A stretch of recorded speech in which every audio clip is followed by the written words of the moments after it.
आज दाबोली महिला मोर्चान जो कार्यक्रम घडोवन हाडला श्रावण दादा प्रोग्राम जे दर वर्सा आमी करतात. ह्या वर्सा उत्साह पळयल्यार लोक पळयल्यार असले फंक्शन केन्ना जावना दिसता.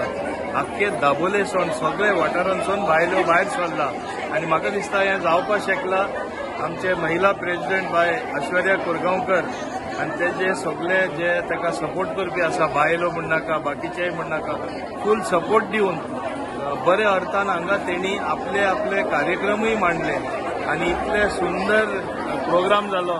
म्हाका दिसता हो हांव म्हणपाक शकता एक इतिहासीक दीस म्हणपाक शकता आनी बरे भाशेन श्रावण दारान म्हणजे सादर केले अशें आमी म्हणपाक शकता. आज ती उत्साह पळोवन तेणी आनीकूय सांगला आमकां फंक्शनाच न्हय आमकां कितें तरी बरें काम करपाक जाय आनी आमच्या महिला भवना तर्फे खूब बऱ्यांतले बरें काम आमच्या बायलांक ट्रेनिंग दिवन एक 2 पयशांचे अनावड जावपाचें काम चालू आसा आनी व्हडल्या प्रमाणान हें जातलें. पूण आज उत्साह चलयता तेन्ना अशें दिसता की there is no power like women power. आज तेणी दाखयले आमी सगळे एक जाल्यार कितें करपाक शकता ते आनी जशें दाबोलीम फर्स्ट हांव म्हणटा दाबोलीम महिला फर्स्ट अशें हांव म्हणपाक शकता. ते खरें फुडाकार घेवन मुखार गेल्ले आसा. Thank you sir.